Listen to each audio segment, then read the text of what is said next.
La voy a hacer cortita. Antes de darle la palabra a Ale, quiero agradecer a los jurados, a la doctora Miroli Torres, que están acá, y a Carlos Borghi, que está desde San Juan conectados, no solo por su presencia, sino por el trabajo que hicieron hasta ahora con la evaluación de la tesis de Ale. Yo lo único que quiero agregar a esto, que para mí fue un privilegio trabajar con este señor. Probablemente aprendí más yo que él, así que es un orgullo para mí estar acá parado dando inicio a esta última etapa de lo que es su defensa de tesis. Y espero, nada, que lo disfruten. Yo sé que son amigos, familias, así que también hay más cosas en juego, pero además es un hermoso trabajo en el que estuve involucrado. Bueno, gracias a todos por venir. Bueno, muchas gracias, Nacho. Por supuesto, muchas gracias a todos los presentes por estar acá. Para mí también es un gran placer y un orgullo poder presentar mi tesis para optar por el título de doctor en la Universidad de Buenos Aires, en el área de Ciencias Biológicas, que fue realizada en esta institución, en el laboratorio del Grupo de Biología Integral de Sistemas Evolutivos, bajo la dirección del doctor Ignacio Soto y con el doctor Esteban Jasón como consejero de estudios. Bien.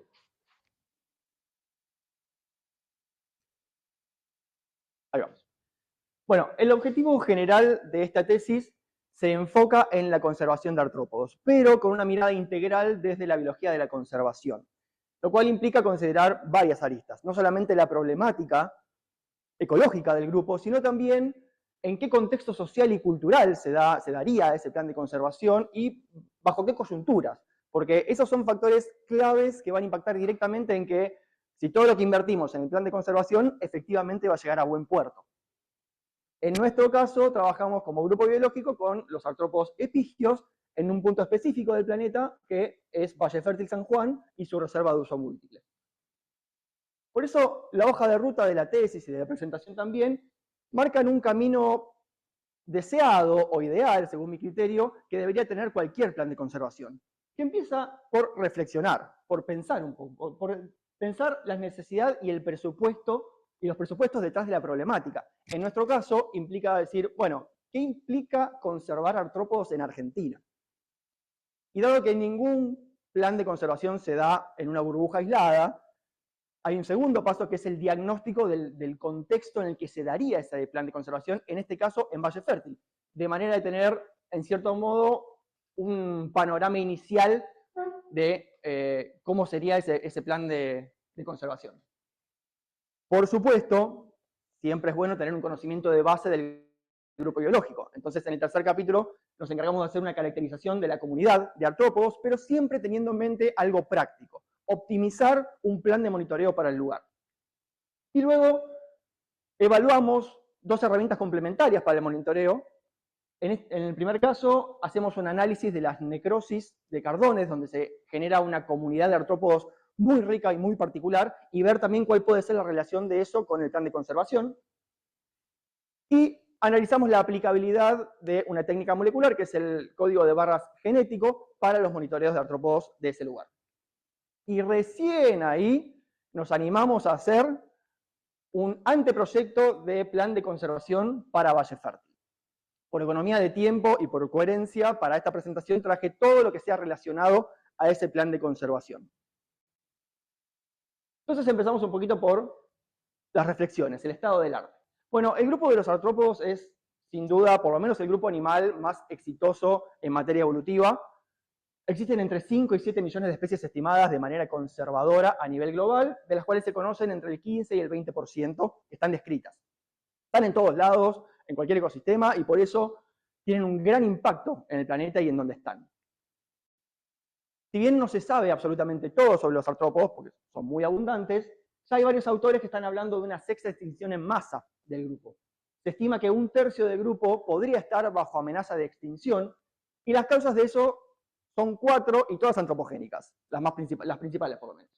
La pérdida y fragmentación del hábitat, la contaminación, particularmente la polución debida a los pesticidas, factores biológicos como pueden ser los patógenos o las invasiones biológicas, impulsadas por las actividades humanas, y las variaciones de temperatura y los factores climáticos extremos derivados del cambio climático antropogénico global. El conocimiento sobre biodiversidad de artrópodos en Argentina no es para nada despreciable. En esta colección magnífica, que ya lleva 6 volúmenes en la Argentina, fueron citadas 26.251 especies de artrópodos. Según los números que manejan los mismos autores, considerando las especies descritas a nivel mundial que ya se conocen, aquí en Argentina de esas conocidas habría 43.500 especies más o menos, con lo cual ya conocemos más de la mitad. Es un montón, ya están citadas. Y habría unas 155.000 especies en total, muchas de ellas desconocidas, en la Argentina. Lo que pasa es que se desconoce muchísimo de la biodiversidad que hay en Argentina porque hay muchas zonas que están inexploradas en el país. Y ese conocimiento encima está muy heterogéneo, habiendo provincias o regiones que están mucho más muestradas que otras. Por otro lado, el conocimiento de estado de evaluación del estado de conservación de los artrópodos es un poco deficitario. Considerando los números que acabamos de ver, en la evaluación de vulnerabilidad que hay en la plataforma de la UISN, la Unión Internacional por la Conservación de la Naturaleza, hay menos de 400 especies evaluadas de artrópodos. Entonces, es poquito. Pero la cuestión es que la biología de la conservación es una ciencia basada en valores. Lo que implica es que no hay que hablar solamente de artrópodos para hablar de conservación de artrópodos. Hay que hablar también de las personas que hacen la conservación, y hay un montón de cosas atrás para hablar. Uno se cree, o generalmente se cree, que todas las que trabajan en conservación piensan lo mismo, conservan por las mismas razones, y eso es una falacia. Entonces, por lo menos una vez en la carrera, o en el proyecto, uno tiene que pararse y decir, bueno, ¿por qué estoy haciendo esto? ¿Lo estoy haciendo bien? ¿Hace falta que lo haga? Y este es mi momento. Y espero que todos tengamos uno. Hay 3 preguntas que creo básicas que hay que hacerse. La primera de ellas es, ¿por qué habría que conservar a los artrópodos? Los planes de conservación insumen muchos recursos, plata, tiempo, dinero. Entonces, uno tiene que estar convencido de lo que hace para convencer al resto de los actores sociales para que efectivamente los planes de conservación ocurran y se mantengan en el tiempo. Si no, se pierde enseguida el interés. Y hay 2 respuestas ensayadas sobre esto. La primera de ellas es que los artrópodos, como cualquier ser vivo, tienen una razón de ser propia. Existen en este planeta igual que nosotros y merecen ser conservados por ello. Ahí estamos hablando del valor intrínseco que tienen los artrópodos. Eso tiene sentido. Estamos hablando de valor intrínseco sin relación ninguna con las actividades humanas. Es algo que tiene sentido porque los artrópodos están hace 250 millones de años antes que nosotros, entonces tienen su valor. Hay muchas culturas que han manifestado sobre los artrópodos en su cultura, lo cual se puede considerarse como una valoración intrínseca de los artrópodos. La cuestión es que, si bien es un argumento completamente válido, no llega a traccionar toda la fuerza que es necesaria para una política de conservación, porque es demasiado inmaterial eso sin llegar a ser religioso. Lo que a la gente le gusta es lo material, en general. Entonces, es el camino que se suele usar. Es decir, ¿para qué nos sirve que haya artrópodos en el planeta? Y ahí estamos hablando del valor instrumental. Los artrópodos, dado que están en todos lados, son participantes claves en todos los procesos que asisten a nuestra propia subsistencia. Considerando las funciones ecosistémicas más importantes que se consideran, es el reciclado de los nutrientes, la asistencia en la propagación de especies fúngicas o vegetales, el mantenimiento de la estructura y composición de las poblaciones animales y vegetales, y el protagonismo en distintos lugares de la cadena trófica. No menor es que todo esto genera un impacto económico. Hay un mercado para el que quiere un mercado. Y eso es algo que está muy en boga últimamente. Pensemos, por ejemplo, en todos los desechos que se generan por el ganado, a dónde va eso, en la polinización de los cultivos, en el control de plagas y vectores de enfermedades, o en hacer turismo e ir a ver aves que comen bichitos. Todo eso mueve plata. Entonces, no es arriesgado decir que la conservación de artrópodos es un tema económico y es de impacto político. La segunda pregunta que habría que hacerse es, ¿qué artrópodos conservar? Bueno, no se puede conservar todo. Entonces hay que tomar decisiones operativas que permitan definir objetivos claros y hacer una mejor asignación de los recursos. Y sobre esto también hay, en general, dos caminos posibles. El primero de ellos habla de la conservación de filtro fino, es decir, la que se focaliza en poblaciones o especies. Esto está muy influenciado por factores extrabiológicos. ¿Qué quiere decir esto? No importa tanto el estado de conservación del bichito, de la planta o de la especie, sino si es linda, si es buena, si cae bien, si es útil en alguna manera. Salvo por las mariposas, las abejas y alguna vaquita de San Antonio, para los artrópodos no es una vía posible, porque no son muy carismáticos.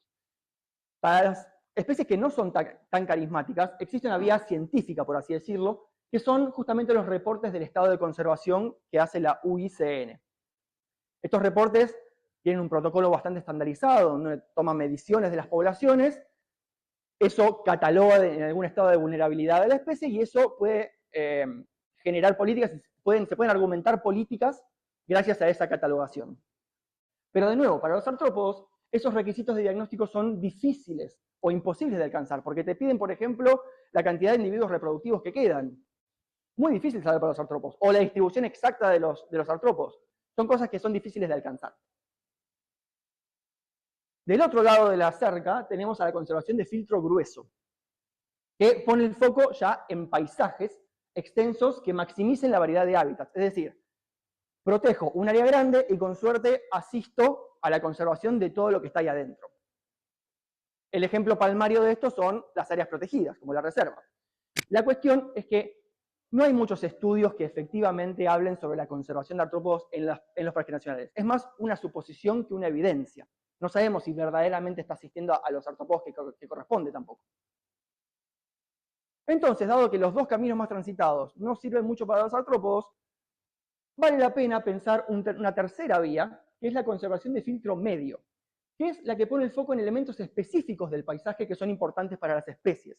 Los artrópodos, al ser unos bichitos tan chiquititos, se pueden meter en cualquier lado y pueden explotar microhábitats.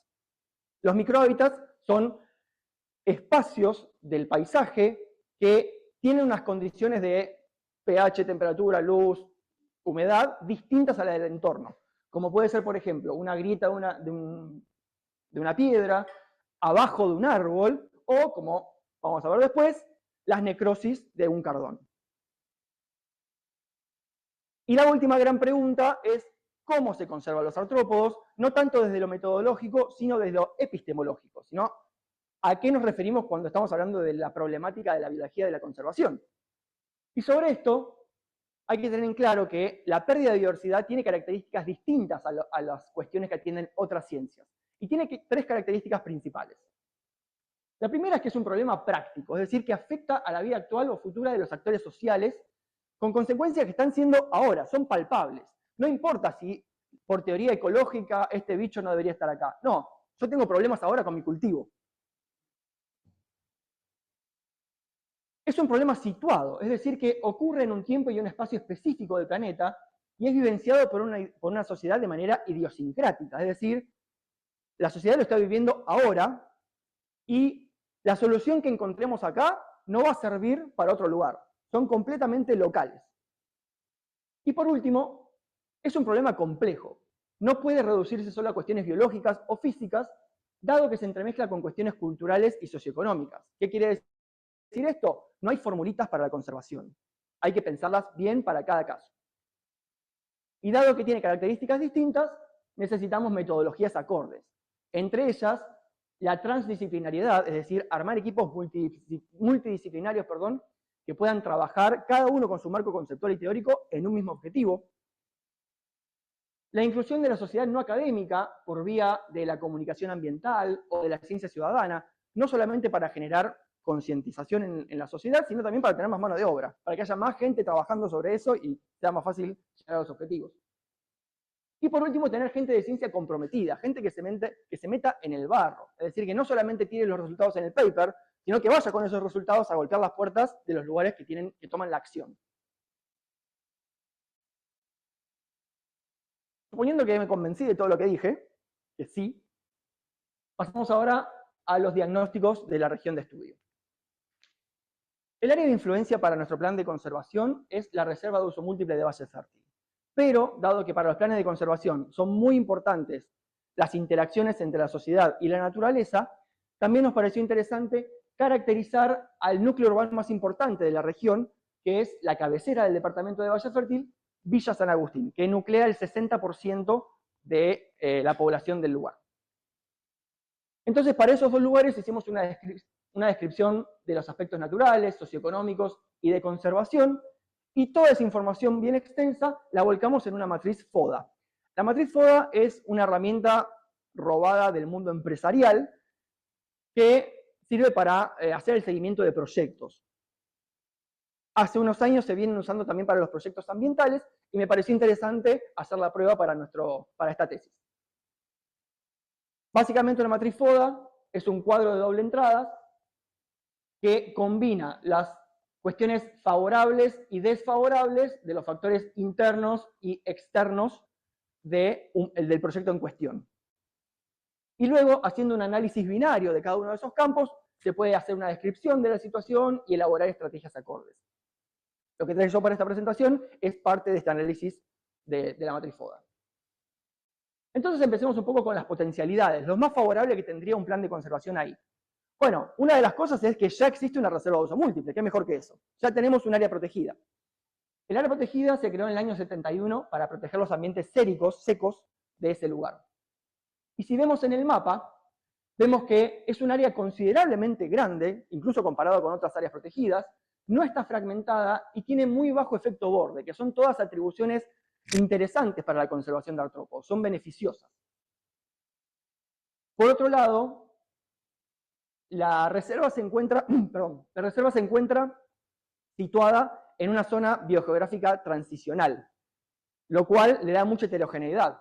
Fíjense que el área que delimita la reserva tiene 4 provincias fitogeográficas adentro. ¿En qué impacta esto? Bueno, va a haber mayor cantidad de hábitats y seguramente mayor cantidad de especies posibles de ser protegidas, conservadas. Y por estudios anteriores también sabemos que ese punto de San Juan es un hotspot de biodiversidad, o sea que hay mucha biodiversidad, y aparte es un área de alto nivel de endemismos, lo cual le otorga un valor evolutivo extra a la conservación en ese lugar.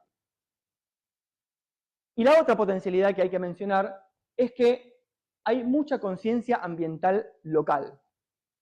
La gente de Valle Fértil y de San Juan ama ese lugar, lo aprecia, lo quiere, tiene los atardeceres más lindos que vi en mi vida, y aparte es un punto de turismo interno muy alto. Entonces, lo quieren mucho, y así como lo quieren, lo cuidan.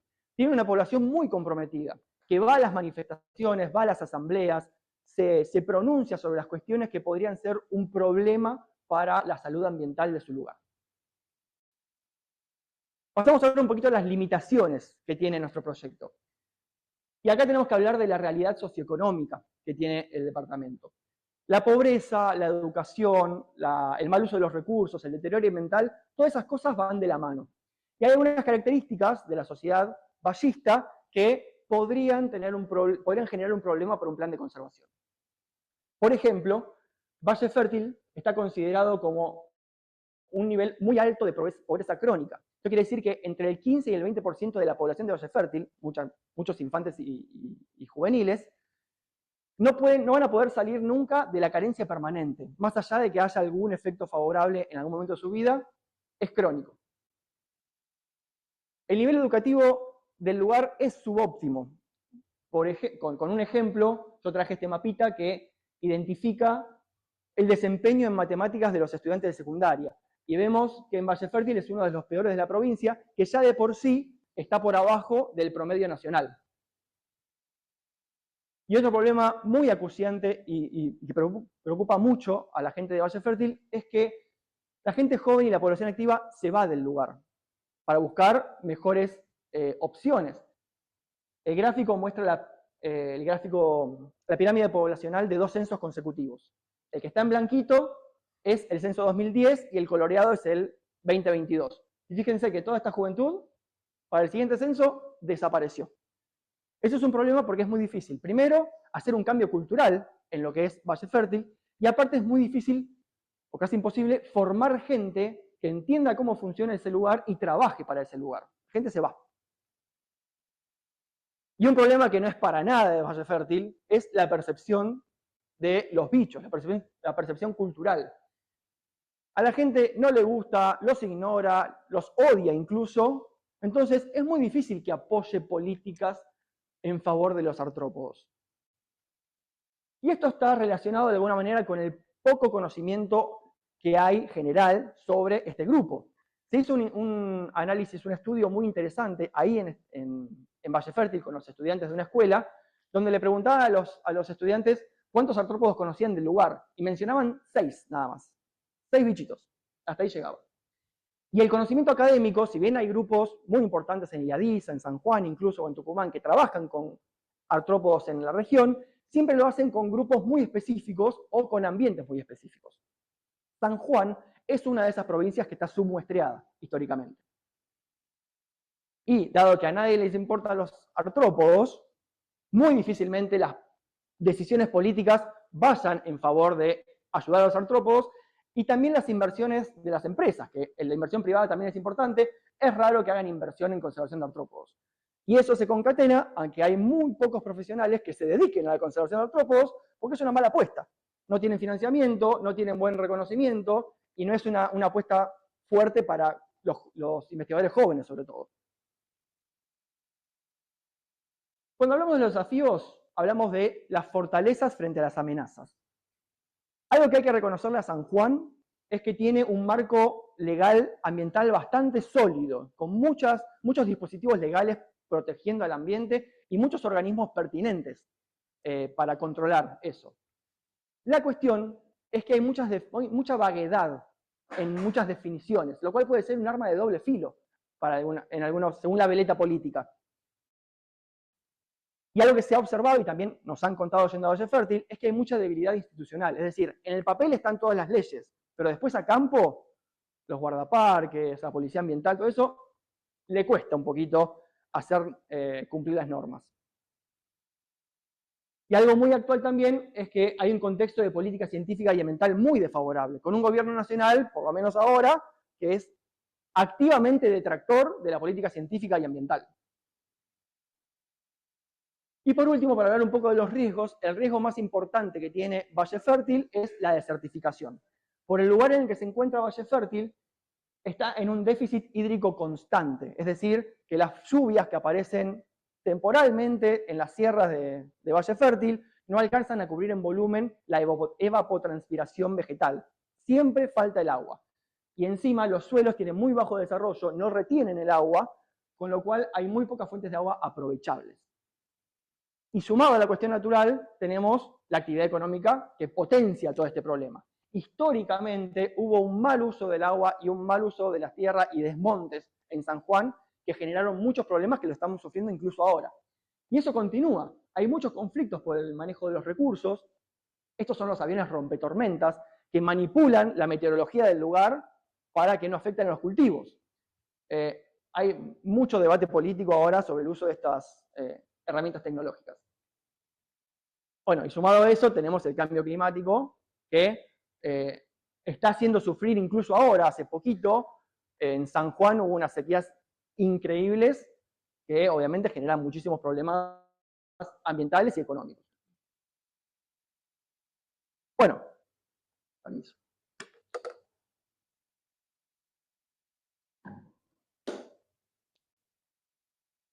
Ahora vamos a la caracterización de la comunidad de artrópodos en el área de estudio. Bueno, como ya dije, la reserva se encuentra en una zona biogeográfica transicional, lo cual le otorga una diversidad biológica y ambiental considerable. Hay mucha heterogeneidad en la estructura de la vegetación, incluso en pocas distancias, en un área muy chiquita. Estas 4 fotos que vemos acá están tomadas en un rango de unos 100 kilómetros cuadrados, no más. Y también, a poca distancia, podemos tener un lugar muy prístino y un lugar completamente afectado por el impacto humano. La evidencia indica que la estructura vegetal en los ecosistemas áridos, sobre todo, está relacionada con la abundancia, la riqueza y la distribución de los artrópodos. Probablemente, hay evidencias encontradas, pero probablemente porque una mayor complejidad vegetal genera una mayor oferta de recursos, de protección de microhábitats. También se dijo que falta información entomológica en San Juan. El conocimiento es muy escaso y muy selectivo. Eso genera un mal comienzo para un programa de conservación porque necesitamos tener una línea de base sólida para poder contrastar los cambios poblacionales que a nosotros nos interesan o para saber si hay alguna especie que requiere una atención un poco más importante. Lo ideal sería revertir esto, pero dado el contexto de escasez de recursos, hay que optar por métodos costo efectivos.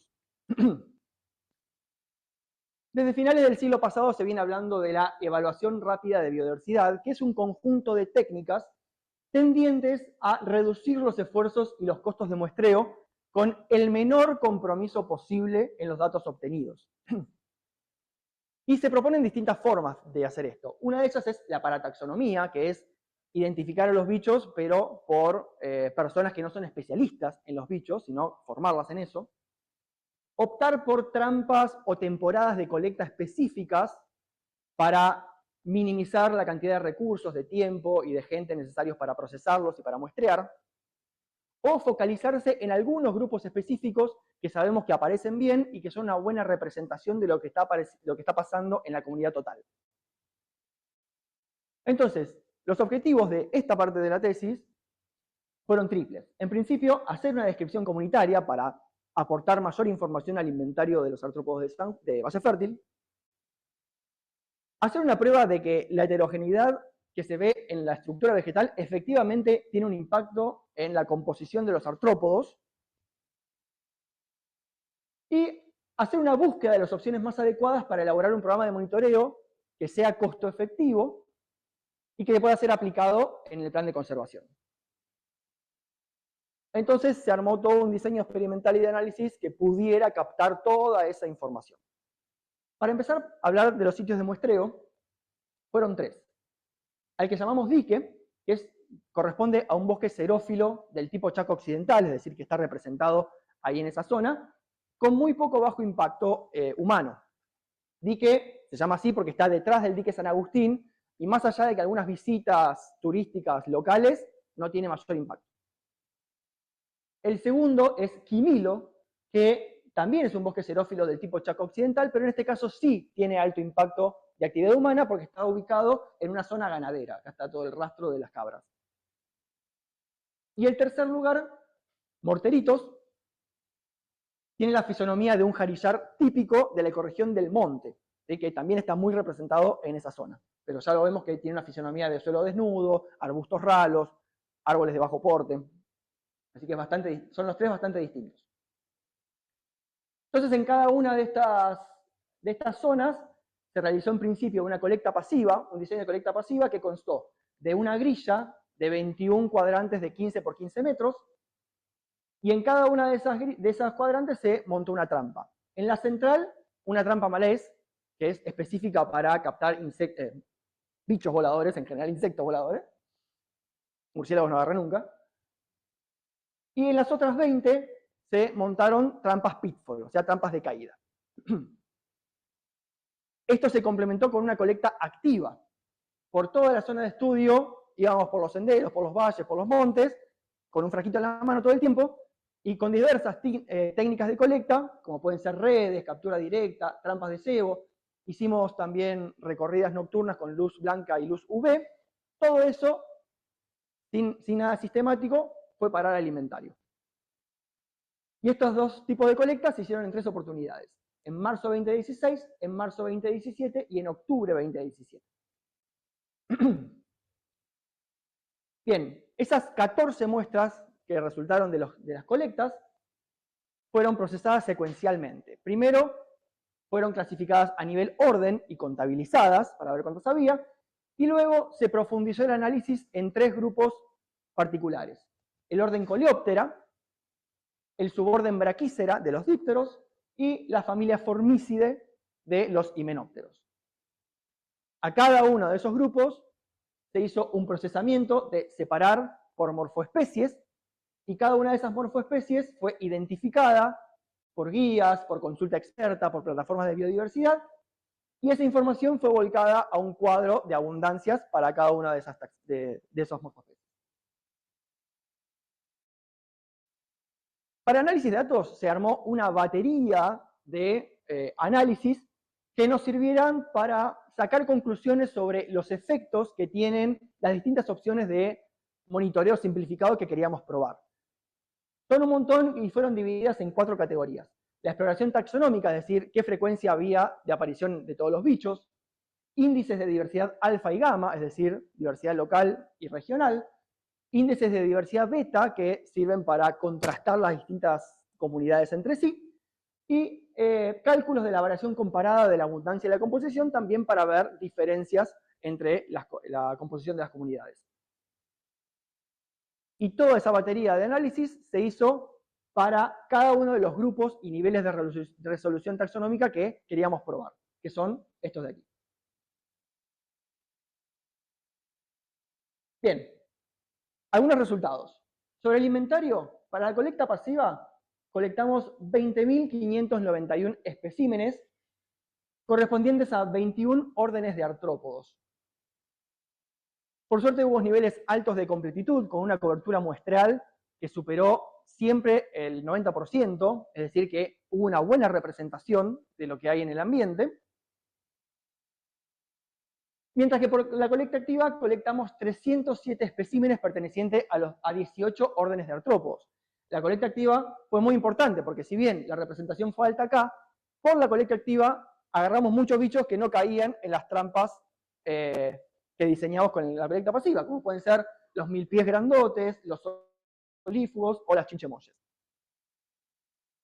En total, en toda la colecta, capturamos 25 órdenes y más de 195 familias de artrópodos, que es un registro inédito para esa zona. Y con eso también detectamos nuevos registros. Si comparamos nuestras colectas con lo que ya aparece en la colección de biodiversidad de artrópodos argentinos, nosotros tenemos 2 clases más, 5 órdenes y 16 familias, que en realidad tiene que ver porque hay bajos estudios en esa zona, no es que inventamos la pólvora, no es que encontramos otras cosas, ¿no? Y gracias a la consulta experta y a la bibliografía, pudimos determinar que por lo menos hay 6 especies que no se encontraban ahí, la distribución expandida de esas especies. Lo importante acá es que vaya a saber uno qué hay en el freezer ahora del ICE, porque cuando podamos compartir ese material con taxónomos y taxónomas, seguramente va a haber muchas novedades taxonómicas y de distribución. Para hablar sobre la prueba de heterogeneidad, con los coleópteros a nivel morfoespecie pudimos probar que hay heterogeneidad.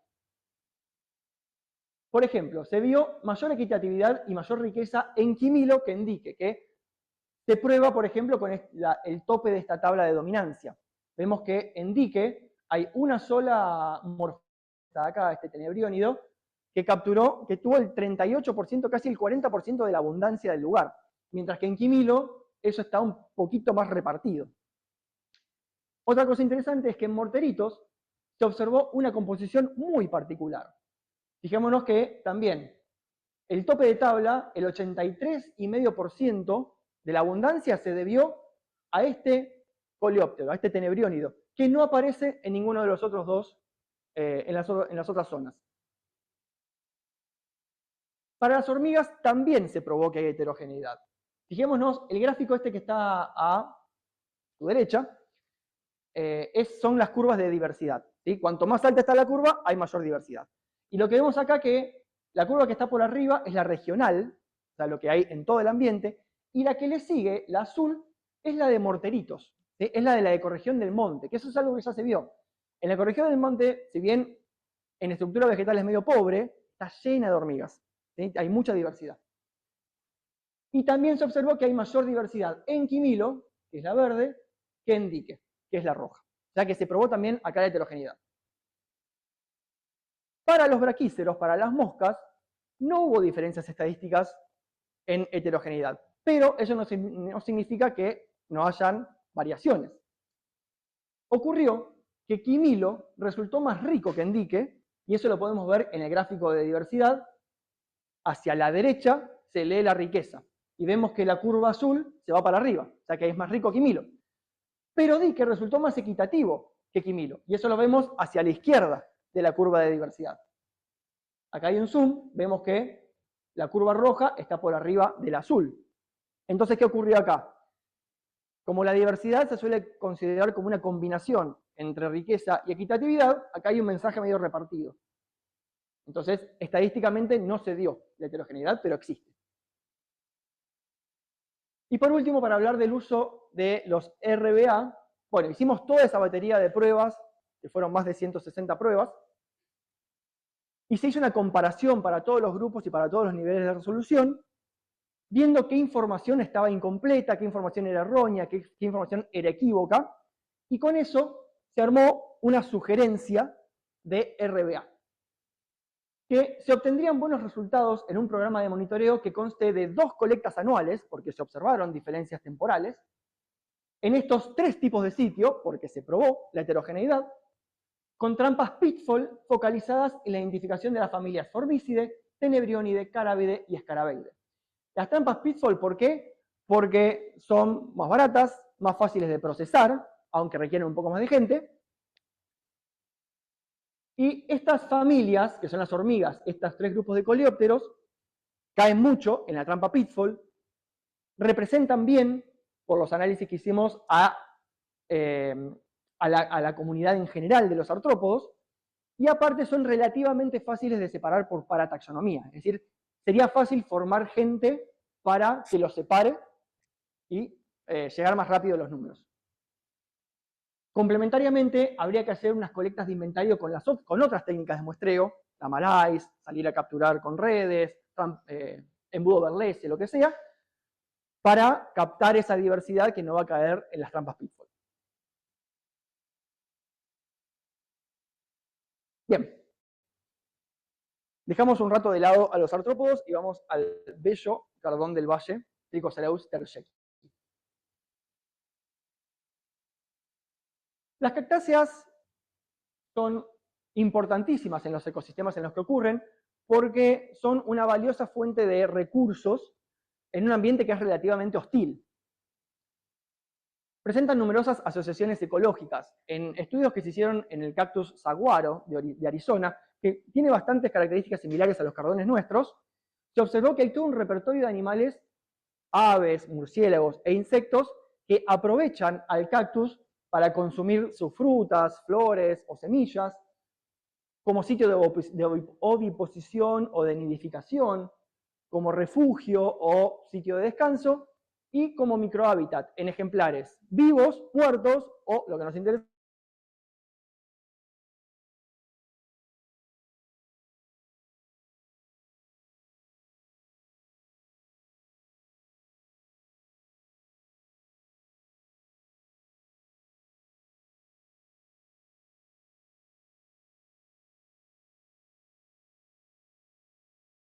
necrosis. Acá, en los cardones, se observó lo mismo, pero no se había estudiado hasta ahora. Digo, ¿no?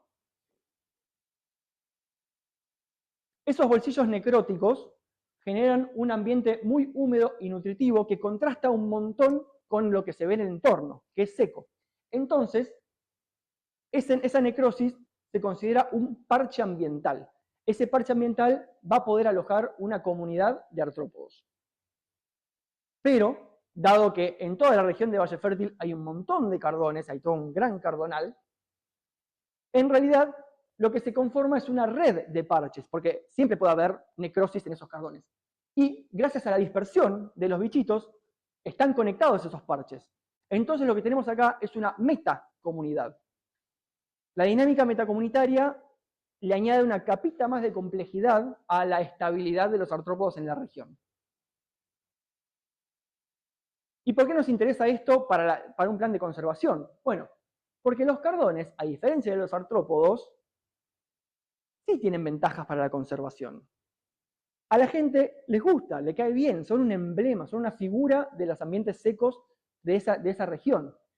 Entonces, como son carismáticos y aparte son mucho más fáciles de estudiar que los artrópodos, hay muchísima disponibilidad de información.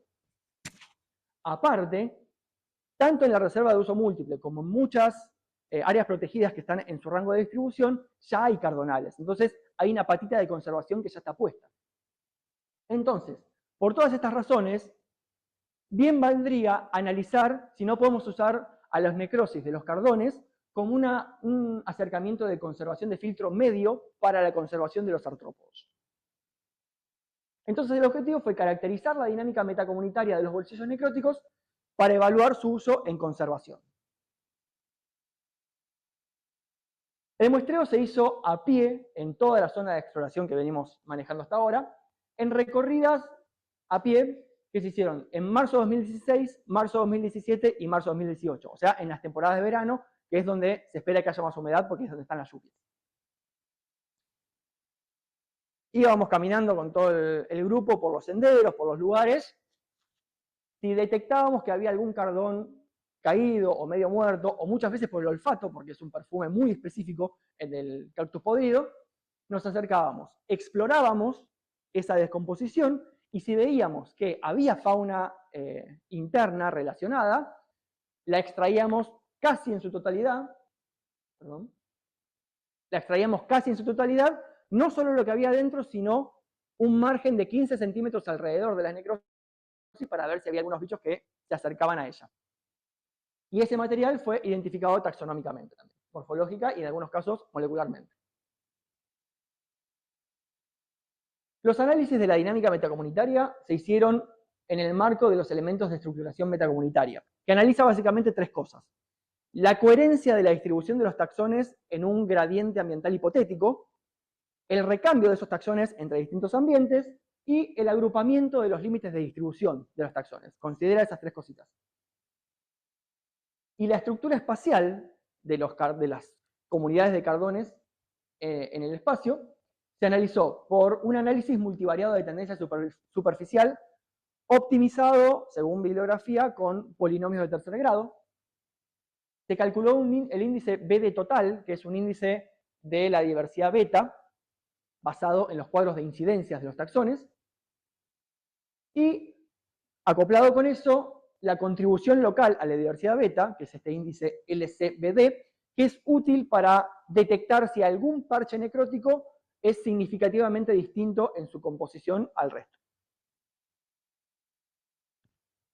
Bueno, en total llegamos a ver 15 bolsillos necróticos, de los cuales rescatamos 273 ejemplares y 44 morfoespecies de artrópodos, sin contar a las larvas de holometábolos, porque no pudieron ser procesadas de la misma manera que el resto de los animalitos, así que salieron del análisis. El análisis bajo el marco EMS, con estos resultados, identificó una estructura clemenciana de las comunidades de las necrosis. El nombre hace referencia a la idea fitosociológica de Clemens, según la cual las comunidades tienen todas un límite bien definido, son entidades bien definidas, como se ve en este gráfico. Y eso es justamente la conclusión que se llegó con las comunidades de cardones, que son comunidades bien específicas, bien distintas a lo que está alrededor. Y el análisis de estructuración espacial resultó, con estos resultados, en que no hay una estructuración espacial de las comunidades necróticas y que todos los taxones están distribuidos al azar entre todos los parches disponibles. ¿Qué implicancias tiene esto para la conservación? Bueno, que estamos frente a una dinámica clásica de parches, en la cual todos los parches necróticos pueden considerarse idénticos, están conectados entre sí, y cualquiera de ellos tiene la misma probabilidad de alojar una comunidad necrótica. Eso son buenas noticias para la estabilidad de los artrópodos de la región. ¿Por qué? Porque mientras existan parches necróticos y los bichitos puedan dispersarse, van a ir y venir entre los parches y van a ser una metacomunidad estable. Un parche puede apagarse, pero otro surge y la metacomunidad se mantiene. Pero ¿cuál es la cautela? Tiene que haber parches, y para que haya parches tiene que haber cardones. La población de cardones se ha detectado que está en declive. De hecho, está catalogada como vulnerable en la UICN. Y eso sí es un problema, porque si desaparecen los cardones, a los bichos cada vez les va a resultar más difícil acceder a ellos, encontrarlos, y puede haber un evento de cascadas de extinción secundarias. Y ahí sí tenemos un problema. entonces, idealmente, habría que pensar un plan de conservación acoplado entre los artrópodos y los carbones para tener beneficios de ambas partes. Y por último, para hablar un poco de la aplicabilidad de los códigos de barras genéticos a los monitoreos de artrópodos. La identificación molecular es determinante en conservación. De hecho, para algunas concepciones, la genética es lo que determina la especie y en última instancia pueden tener la voz cantante de qué se conserva y qué no. Se usan muchísimas herramientas de conservación en problemáticas, herramientas genéticas, perdón, en problemáticas de conservación, como ser los proyectos de reasilvestramiento, que tienen también sus cuestiones para pensar, los estudios de endogenicidad para el rescate de poblaciones naturales, la reinserción de animales confiscados, hay toda una batería de cuestiones. Y en particular, la herramienta del código de barras genéticos ha ganado mucha popularidad conforme a sus métodos se hicieron más eficientes, porque tiene varios beneficios, hay que reconocerlo. En principio, permite una identificación rápida y relativamente barata de lo que se colecta a campo, siempre que haya una base de datos sólida y siempre que haya recursos y proyectos en los que uno esté incluido para hacer esto. Por otro lado, permite una identificación potenciada. Esto quiere decir que en aquellos casos en que la identificación del animal, la morfología no alcanza, esto es útil. Por ejemplo, en los casos de especies crípticas, o en los casos en que hay un dimorfismo sexual o de desarrollo muy marcado, que son cosas que entre los artrópodos están todo el tiempo. Y también la identificación o al menos la detección de especies que todavía no han sido descritas por la ciencia. Entonces, la herramienta molecular puede traer esos beneficios. El objetivo entonces fue investigar la aplicabilidad y el aporte de los códigos de barras genéticos a los planes de conservación de artrópodos en la región. La metodología de muestreo fue similar a la anterior. Se buscaron los cactus necróticos para ver si tenían fauna adentro. En este caso se empezó antes, temporada desde el 2013 en adelante. También hubo un muestreo de amplio espectro de la matriz ambiental, usando PIT, Formales, redes paraguas entomológicos, de todo, sin nada sistemático en este caso. Y todo ese material fue identificado morfológicamente y hasta 3 ejemplares fueron seleccionados y procesados según el protocolo estándar que marca el proyecto de Código de Barras Internacional para la secuenciación del citocromo oxidasa 1. Toda la parte técnica del laboratorio se realizó en el Museo Argentino de Ciencias Naturales y en la Universidad de Guelph, en Canadá. El análisis en lo que respecta a la aplicabilidad de esta técnica para el muestreo de artrópodos constó primero en la búsqueda de las unidades taxonómicas moleculares, con la aplicación de 2 métodos que ya aparecen en la plataforma, que es el Barcode Index Number y el Refined Signal Linkage Algorithm. Y luego, las relaciones filogenéticas entre los artrópodos fueron establecidas mediante las secuencias de 450 pares de bases o más de los motos obtenidos, y luego de eso se hizo una filogenia conjunta. Con esos muestreos se juntaron 5.696 especímenes. De la matriz ambiental se lograron genotipar 595 ejemplares, de los cuales 503 fueron aptos para el código de barras genéticos. En el caso de las necrosis, 70 fueron genotipados y 55 códigos de barras fueron los que se obtuvieron. En cuanto a la asignación de motus, se obtuvieron 323 para la matriz, consistentemente en los 2 protocolos, y 22 o 23 con los otros protocolos. Es decir que ambos protocolos fueron bastante consistentes en encontrar los motus. Y lo que traigo acá es el árbol filogenético que se obtuvo para las comunidades necróticas, que es bastante visual y se pueden observar algunas de las conclusiones que pudimos sacar. En principio lo que podemos ver es que todos los motus se llegaron monofiléticamente, es decir, A cada motu le correspondió, monofiléticamente, una designación. Que eso está bueno, porque la idea del código de barras genéticos es que por cada motu correspondería a una especie, supuestamente. Entonces, hay una buena consistencia en la obtención de datos. También podemos ver que la identificación fue bastante confiable hasta a nivel familia, que es hasta donde llegamos nosotros. Incluso se llegó en algunos casos más adelante, a mayor resolución que eso. No obstante, dado que estamos evaluando la técnica, pudimos notar algunas inconsistencias con el análisis. Por ejemplo, la familia Staphylinide no fue resuelta como monofilética. Están los idiofílidos ahí en el medio. Eso puede deberse a que los coleópteros y los estafilínidos también son un grupo hiperdiverso y posiblemente haya habido una subestimación de la distancia filogenética. Otra cosa que se observó es que dos especies muy emparentadas, que es Drosophila kempferi y Drosophila buzzati, fueron tomadas como un mismo motu, es decir, no las distinguió como dos especies separadas.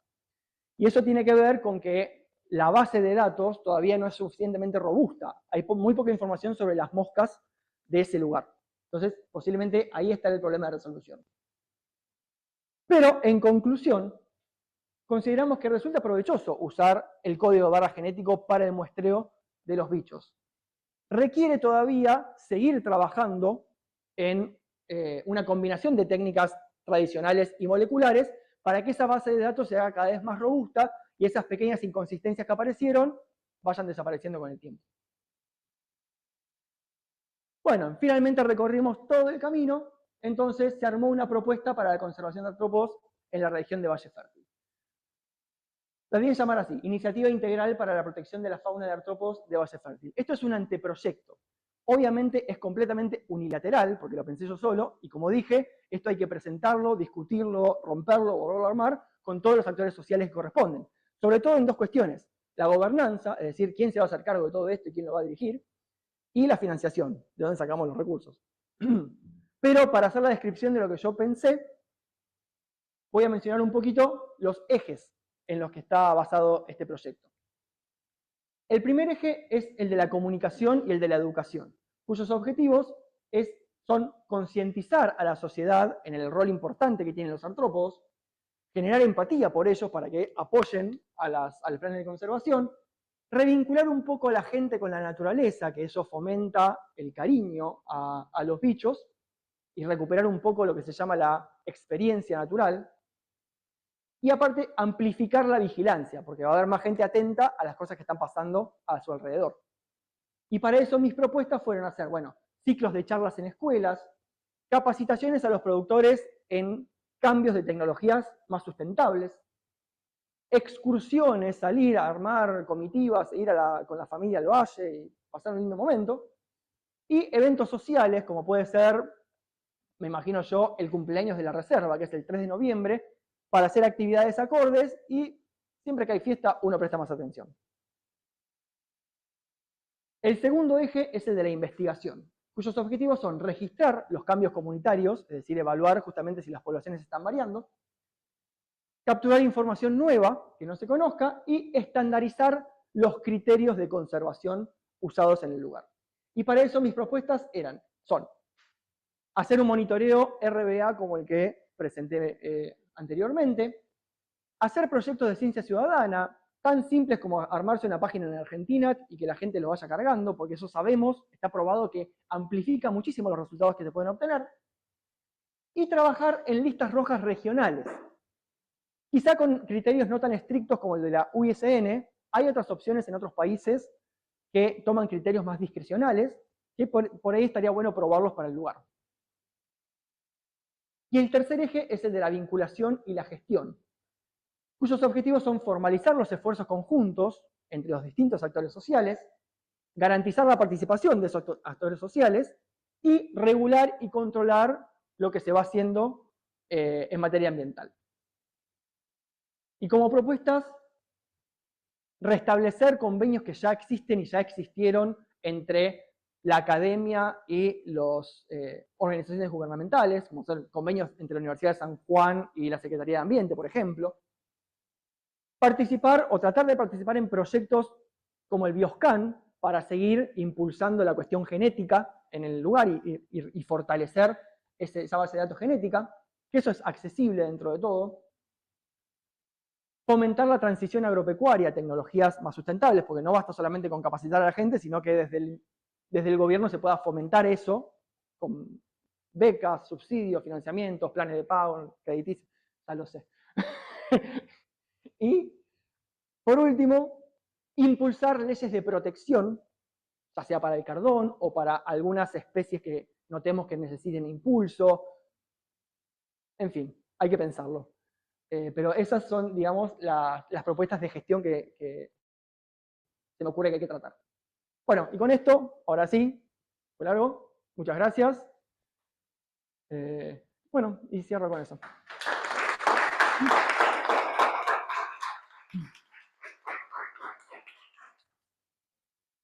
Bien, ahora sí, es el momento de la intervención de los jurados. Si les parece, vamos a empezar con el doctor Borí.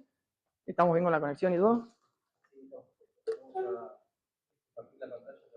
Sí, ahí habilité el audio. ¿Me escuchan bien? Gracias. Sí, ahora vemos si lo podemos ver. Ahí está. Dale, bueno, en primer lugar, felicitarte. Un trabajo, bueno, que seguramente llevó muchísimo tiempo y esfuerzo de campo, porque, bueno, los que trabajamos en el campo sabemos lo que eso significa. Y, bueno, muchísima información para procesar también, ¿no? Los números que das son realmente importantes. Pero mi consulta ahora era un poco, ¿cuál, además de este proyecto de monitoreo y todo eso que estás planteando a futuro para conservar, ¿cuáles serían las prioridades más urgentes, digamos, que se deberían abordar? Bueno, en lo que es la materia de conservación de artrópodos, hay lugares en los que se viene trabajándose bastante, sobre todo en Sudáfrica, Nueva Zelanda y en Francia. Entonces, siguiendo ese caminito, que sería interesante hacer, lo primero que ellos atienden como el primer problema que hay que atender para la conservación de artrópodos es cultural. Es que la gente entienda que la conservación de artrópodos es importante. Por eso yo también soy comunicador científico y me parece importantísimo empezar por ahí. Porque requiere de menos recursos y el resultado es crucial para que todo lo demás pueda funcionar. Entonces, empezar por que la gente entienda que los artrópodos son importantes y que hay que conservarlos es lo primero. Eso desde el lado de la sociedad. También hay que impulsar esto mismo, pero desde el lado de la academia. Es decir, buscar a los estudiantes y a las estudiantes jóvenes y decirle, che, venite a hacer la tesis a Valle Fértil, que hay un montón de bichos que no se conocen. Eso también va a empezar a generar la información básica para poder empezar a hacer los muestreos, los planes de diseño, etc. Pero siguiendo ese modelo que arman en los otros continentes, yo creo que lo primero que hay que hacer es cambiar la cultura de la sociedad.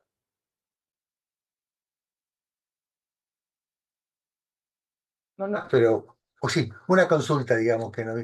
O sea, esto desde mi experiencia visitando la zona, ¿no? Y capaz te lo podría extrapolar a gran parte de las zonas de trabajo. Lo que yo he visto últimamente es como que todos los artrópodos, luciérnagas y similares, como que cada vez se ven menos en el campo. Para mí, una zona que no mostraste vos, pero también ahí en Valle Fértil, en Astica, una quebrada que sube hacia la sierra, digamos que una vez subiendo a caballo, cuando todavía no había camino, me sorprendió, era un cielo, justamente la cantidad de artrópodos voladores bioluminiscentes. Que sí, Eh, había luciérnagas.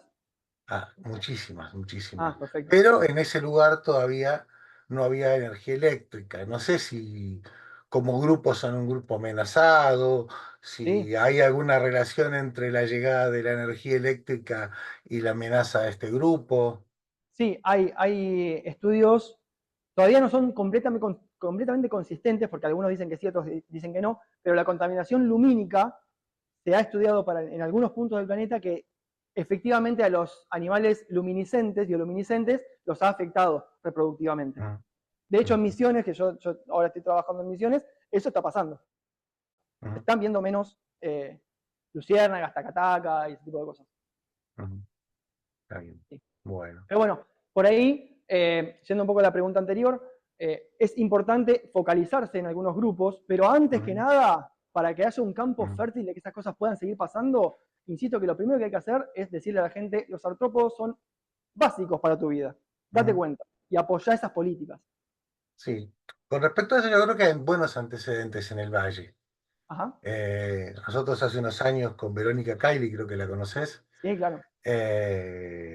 hicimos un trabajo justamente sobre la percepción del cóndor por los pobladores, que bueno, el cóndor se comporta como un depredador de ganado en esa zona.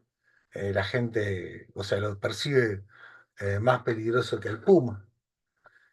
Inclusive, y lo interesante que, bueno, hicimos un muestreo preguntando la percepción de la gente a ganaderos y no ganaderos, como para saber si había diferencias entre cómo percibían a la fauna silvestre potencialmente depredadora y su impacto sobre el ambiente. Y a pesar de que, bueno, para los ganaderos todos dijeron que era una especie dañina, eh, le preguntamos si habría que conservarlo, por eso, o habría que buscar la extinción, y todos consideraron que sí, o el 90%, no recuerdo, digamos, la gran mayoría, a pesar de que ellos percibían un daño económico por parte de esa especie, creían que eso no implicaba que había que erradicar a la especie, que había que ver mejorar el manejo, claramente. Así que creo que es una zona interesante para trabajar porque realmente, digamos, que la gente no persigue a la naturaleza como su enemigo. Sí hay problemas de percepción, en el sentido de que vos hablabas que mucha gente conocía pocos artrópodos, pero a nosotros con vertebrados nos pasó lo mismo. La mayor parte, hicimos un trabajo en todas las escuelas de Valle Fértil, las rurales inclusive, donde había que llegar justamente mula o a través de huellas complicadas, y prácticamente la biodiversidad natural no la conocían, solamente las especies o problemáticas o que para ellos sean un problema, cóndor, puma, o también, si no, las especies, las que más conocían eran las especies domésticas, ¿sí? Claro. Que usaban, que tenían un valor de utilidad. Creo que eso es lo que hay que trabajar más, digamos, ¿no? Porque es como percibe la gente ahí, me es útil, no me es útil, y si no me es útil, ya como que no profundizan en su conocimiento. Sí, de todos modos, yo creo que, bueno, coincido en que hay potencial, y el cambio cultural es posible. Hay estrategias que se han usado en otros lados y han tenido algún efecto. Para los artrópodos en particular, por ejemplo, se habla de, bueno, no focalizarse tanto en las especies que son lindas o las que tienen carisma, sino empezar a hablar un poco de esas que no conoce nadie, tipo una mantis, que es conocida, pero no es ni buena ni mala. O sea, focalizarse en la fauna que todavía no le genera nada a la gente. Entonces, empezar por ese lado. Y tampoco, obviamente, focalizarse en el terror, en el asco, en ese miedo. Sí. Estas estrategias funcionaron y me parecen interesantes empezar a trabajar ahí. Digo, por ejemplo, no sé, hacer contenido para las escuelas, o incluso que las mismas escuelas, los mismos estudiantes trabajen en hacer contenidos para redes sociales, que es algo que está bastante en boga ahora, hablando sobre los insectos. Yo apuesto mucho a la comunicación, la verdad. Sí, no, creo que sí. Aparte es un ambiente, o sea, con población accesible. Vamos, uno Sí. puede acceder a gran parte de la población y por otro lado, también mi diagnóstico es de hace unos cuantos años atrás, así que en general, o sea, el ambientalismo más importante es gente más joven, entonces es probable que también haya cambiado algo. Bueno, Y también felicitaciones, creo, siguen así. Sí, gracias. perdón, ¿no? No, otra cosita que por ahí vos también tenés alguna opinión. A mí me parece que hubo un cambio de gestión hace poquito en Valle Fértil y me parece que la gestión actual apuesta bastante en Valle Fértil estoy hablando, ¿eh? Ujú. El intendente de Valle Fértil apuesta bastante a cuestiones ambientales. De hecho, hace poquito se abrieron cursos sobre ambientalismo. La Universidad de San Juan abrió algunos cursos ahí en una pequeña sede que tiene Valle Fértil. Hay mucha participación ciudadana, por ejemplo, en el ordenamiento territorial de bosques nativos. O sea, creo que están apostando de alguna manera a eso. Así que Sí, desde el lado de la gestión me parece que también hay algo interesante en sí, un sí, campo sí, como este. hay muchos chicos, digamos que la mayoría de los chicos que están en gestión ahora, yo digo chicos porque ya me falta poco para jubilarme, son exalumnos de la facultad, digamos, y sí, están trabajando fuerte para cambiar todo lo posible, ¿no? Bueno, buenísimo. Muchas gracias. Bueno, muchas gracias, Carlos. ¿Guste? Gracias. Si quieres darlo vuelta, sí. A los mira para este lado. ¿Qué tal? Bueno, ¿qué tal, Carlos? Buen día. Buen día. Bueno, Alejandro, ¿qué más decir que felicitarte por esta extensa tesis? Felicitar a tu director también.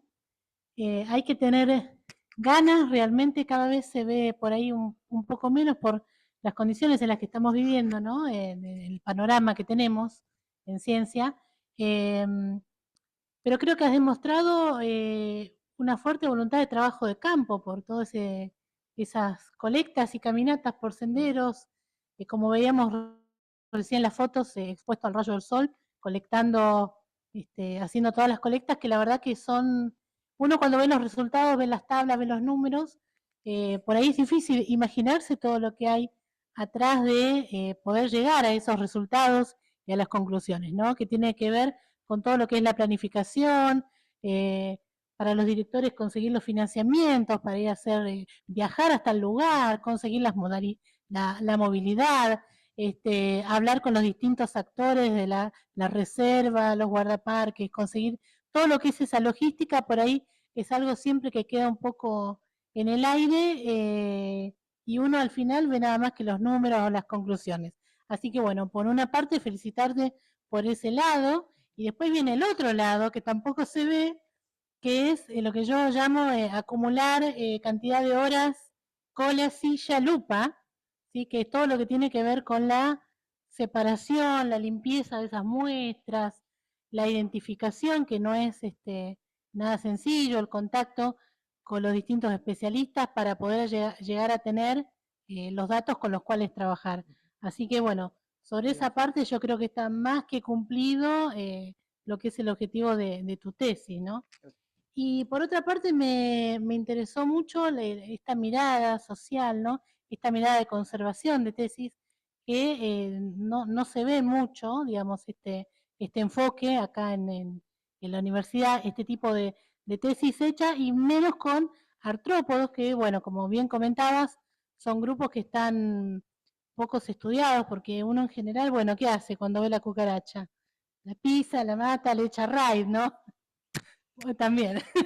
Aunque hay una cucaracha linda y estaba panclora. La Que panclora, la sí, panclora, que es una cucaracha Bueno, verde muy hermosa, que puede servir como... eso es lo que mencionaba recién con Carlos, que uno se fija por ahí en lo malo, una cucaracha verde hermosa la puede presentar y puede generar presentar antropatía. a la comunidad que no solo las cucarachas son las marrones que Exacto. están en la casa, sino que está esta otra cucaracha que vive en tales tipos de ambiente porque es significativo poder conservar a esa cucaracha, ¿no?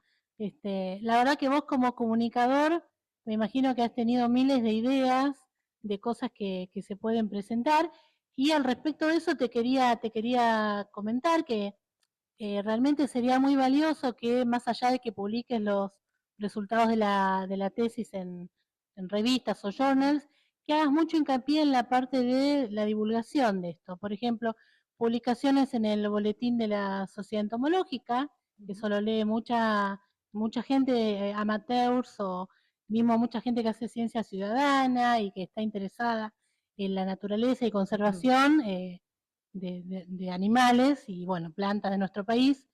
Estaría muy bueno que hagas, que ya mismo nomás, cuanto antes hagas una breve publicación ahí para el boletín, que es algo corto, son 1, 2, 3 páginas, ¿sí? Mostrando los resultados de la tesis. Y después también otras, creo que vos con tu rol de comunicador tenés un campo muy abierto para poder publicar y creo que vas a tener un rol fundamental en lo que estás diciendo de concientizar a la sociedad de que pueda conocer los artrópodos desde otro punto de vista. Así que te encargo esa tarea, que hagas muchas publicaciones y presentaciones, y también lo que mencionás de la parte de las redes sociales, que hoy por hoy es fundamental, mucho trabajo en eso, ¿no? Para divulgar. Así que bueno, me encantó, la tesis me pareció súper interesante en estos aspectos, y como cierre también de la tesis, este tema de este anteproyecto que formulaste con los distintos ejes, me pareció como muy novedoso. Estaría bueno que en la parte donde mencionás charlas a escuelas, por ejemplo, hagas un mini prototipo Un temario. con un temario, con ideas, ¿no? Que sirva como un disparador para que alguien pueda tomar eso y poder replicarlo, ¿no? Y bueno, una pregunta que quería hacer era, la verdad que es fantástico el estudio de este ambiente y del cardón en particular. Fantástica también la parte de la parte molecular.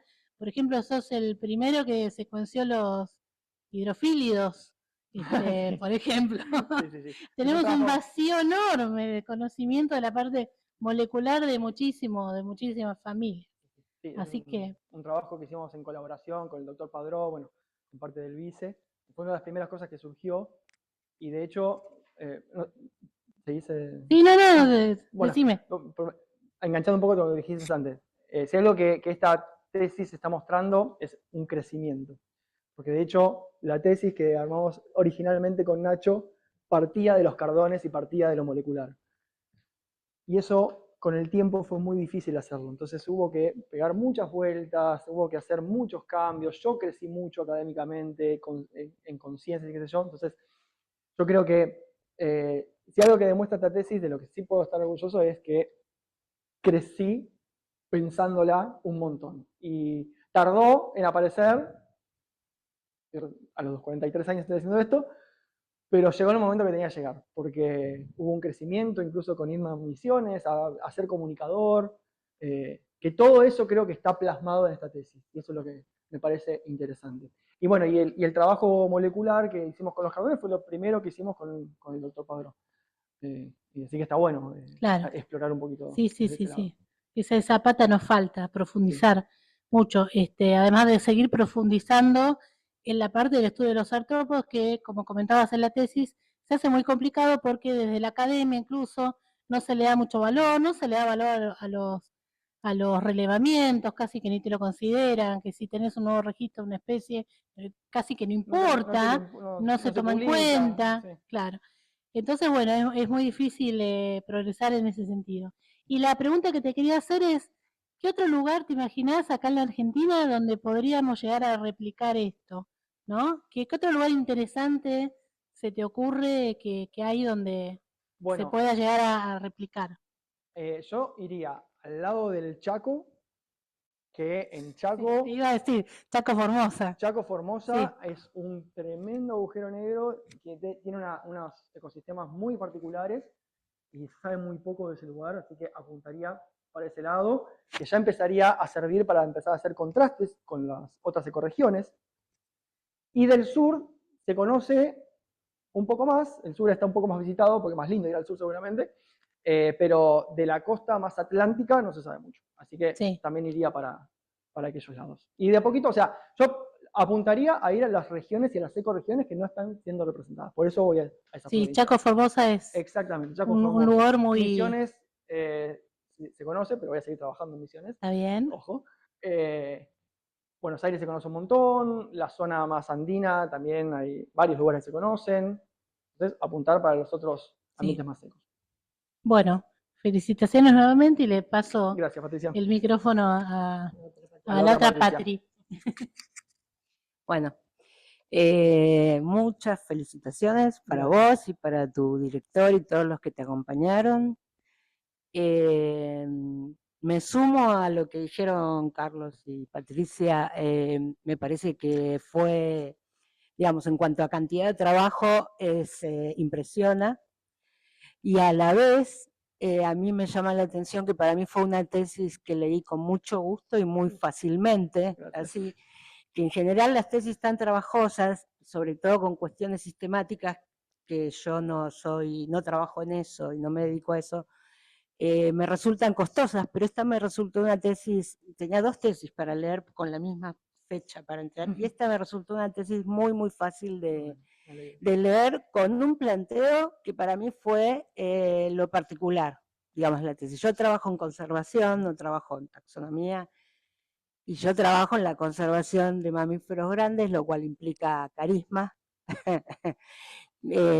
Por eso me llamó la atención cuando me invitaron a participar, porque para mí, dentro de todo, siempre fue fácil moverme en la comunidad de los conservacionistas por trabajar con especies carismáticas, por trabajar con el yaguareté, el ciervo de los pantanos, tapir, especies enormes, que toda la gente ve, que se nota muchísimo que hay menos. Acá, si uno no hace el trabajo, si no es conocedor como Carlos, no nota si hay menos. Entonces, lo que más me llamaba la atención es ver cómo encarar la conservación de artrópodos, que tal cual, son bichos que uno tiende a ignorar, no le importan, salvo las maripositas, ese tipo de cosas.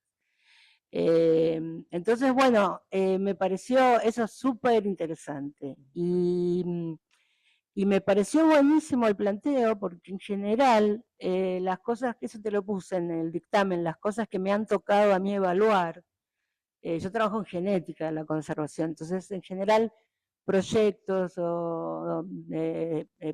proyectos ya sea de financiamiento, doctorado, que sean de genética y de conservación, me llegan muchos.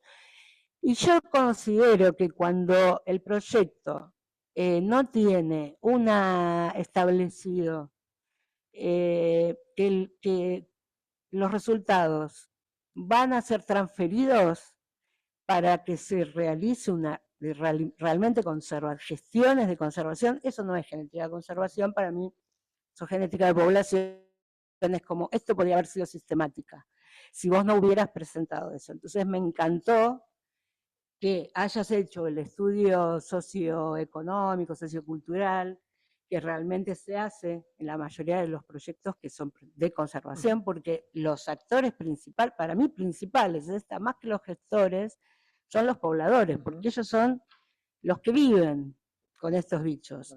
Que en este caso, además, por ahí ni siquiera los reconocen, como vos mostraste, que conocían 6, 7 especies.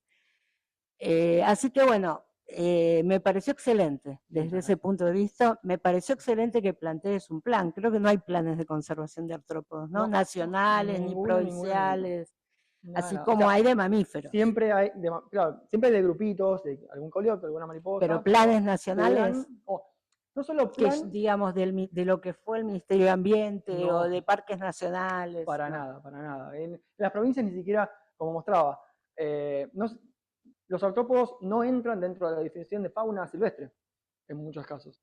Entonces, están completamente dejados de eso. Y lo que no existe también, que yo lo planteé un poco en la conclusión, no solo no existen planes, sino que no existe reflexión sobre la conservación de los artrópodos en gran grupo. ¿Sí? O sea, pensar a la reflexión de los artrópodos en general. Que es algo que me sorprende, porque tenemos excelente ciencia acá y pensadores de la ciencia.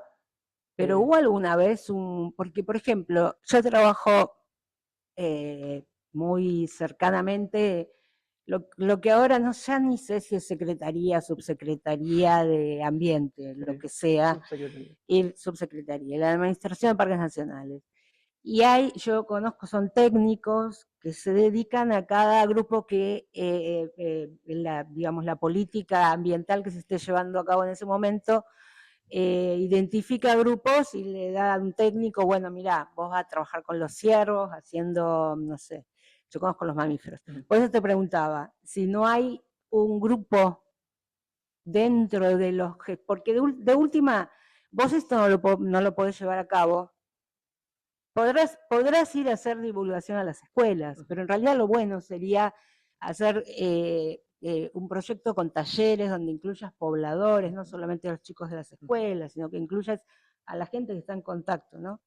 Y no teniendo una representación o una escucha en los organismos gestores eso es muy Es difícil. difícil. Por eso le comentaba a Carlos que me parece que el actual intendente, Ortiz, podría estar más pasible a presentarle un proyecto, decir, bueno, quiero formar a personas de Valle Fértil para que identifique los grandes grupos Claro, de artrópodos. Y claro. hacer un curso, un taller. Claro, porque conciencia ciudadana ahora se hace muchísimo. Ujú. Y la verdad, nosotros mismos, que además en genética trabajamos con rastros, con fecas, en general con caca, porque es lo que más hay de estos bichos, tenemos una respuesta increíble de la gente. Pero bueno, ya te digo, es el yaguareté, ¿no? Es el puma, es el ocelote, son bichos carismáticos.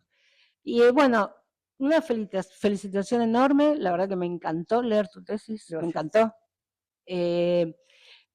Tengo un montón de comentarios que ya te mandaré, pero que la verdad es que no son cambios, por ahí alguna cosa que yo no entendí o cosas que me gustaría discutir, pero que no tenemos tiempo, Claro. pero un montón de comentarios quieras. como para reflexionar, ¿no? Cuando quieras.